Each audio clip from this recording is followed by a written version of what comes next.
Friends అందరికీ నమస్కారం. Friends కేంద్ర ప్రభుత్వం మరొక కీలక నిర్ణయం తీసుకుంది. వంట గ్యాస్ దొరకని వారి కోసం పెట్రోల్ బంకుల్లో ఇవైతే పంపిణీ చేస్తున్నారు. దీనికి సంబంధించిన కంప్లీట్ డీటెయిల్స్ తెలుసుకుందాం. వీడియో పూర్తిగా చూడండి. అలాగే తప్పకుండా ఒక లైక్ చేయండి. లైక్ చేయడం ద్వారా మరింత మందికి ఇన్ఫర్మేషన్ చేరుతుంది. ప్రభుత్వం నుంచి వచ్చే ముఖ్యమైన అప్డేట్స్ ఎప్పటికప్పుడు తెలుసుకోవడానికి ఛానల్ని సబ్స్క్రైబ్ చేసుకోండి. వివరాల్లోకి వెళ్ళిపోదాం. అంతర్జాతీయంగా నెలకొన్న ఉద్రిక్తతల నేపథ్యంలో ఇంధన సరఫరాలో తలెత్తుతున్న ఆటంకాలను దృష్టిలో ఉంచుకొని కేంద్ర ప్రభుత్వం మరో కీలక నిర్ణయం తీసుకుంది. దేశంలో ఉన్నటువంటి 21 రాష్ట్రాలు, కేంద్రపాలిత ప్రాంతాలన్నింటిలో కూడా ప్రజా పంపిణీ వ్యవస్థ ద్వారా అంటే రేషన్ షాపులు ఏవైతే ఉన్నాయో వాటి ద్వారా కిరోసిన్ ఆయిల్ పంపిణీ చేసేందుకు అనుమతినిస్తూ గెజిట్ నోటిఫికేషన్ అయితే విడుదల చేసింది. అందరికీ తెలుసు రేషన్ షాపుల్లో ఇస్తున్నారు కదా, ఇక నుంచి రేషన్ షాపుల్లోనే కాదు పెట్రోల్ బంకుల్లో కూడా కిరోసిన్ ఇవ్వాలని చెప్పేసి ప్రభుత్వం నిర్ణయించుకుంది. గతంలో కిరోసిన్ రహిత రాష్ట్రాలుగా ప్రకటించినటువంటి ఢిల్లీ, హర్యానా, ఉత్తరప్రదేశ్, గుజరాత్ వంటి 21 రాష్ట్రాల్లో కూడా ఇప్పుడు తిరిగి కిరోసిన్ అందుబాటులోకి రానుంది.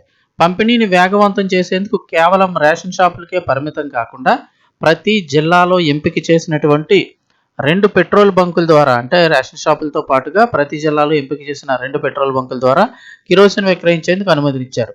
ప్రభుత్వం గుర్తించిన ఒక్కో సర్వీస్ స్టేషన్ కంటే ఒక్కో పెట్రోల్ బంకులో గరిష్టంగా 5,000 లీటర్ల కిరోసిన్ అయితే కనుక నిల్వ ఉంచుకోవచ్చని చెప్తున్నారు.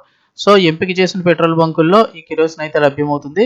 ఈ నూతన విధానం ఢిల్లీ, హర్యానా, ఉత్తరప్రదేశ్, గుజరాత్ వంటి 21 రాష్ట్రాలు మరియు కేంద్రపాలిత ప్రాంతాల్లో సడలింపులు వర్తిస్తాయి. సాధారణంగా రేషన్ షాపులకే పరిమితమయ్యే కిరోసిన్ ఇప్పుడు ఎంపిక చేసిన పెట్రోల్ బంకుల్లో కూడా లభ్యం కానుంది.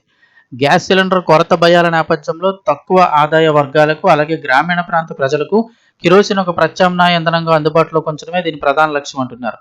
ఈ తాత్కాలిక ఏర్పాటు సుమారు 60 రోజుల పాటు అమల్లో ఉంటుంది. అంటే 2 నెలల పాటు ఈ కిరోసిన్ అయితే ఇవ్వడం జరుగుతుంది. దీనికోసం ప్రభుత్వం అదనంగా మరో 48,000 లీటర్ల కిరోసిన్ కేటాయించింది. గృహ అవసరాలకు కిరోసిన్ వాడుకునే వెసులుబాటు కల్పించడం ద్వారా వంటింట్లో గ్యాస్ వినియోగంపై ఒత్తిడి తగ్గించాలని ప్రభుత్వం యోచిస్తోంది.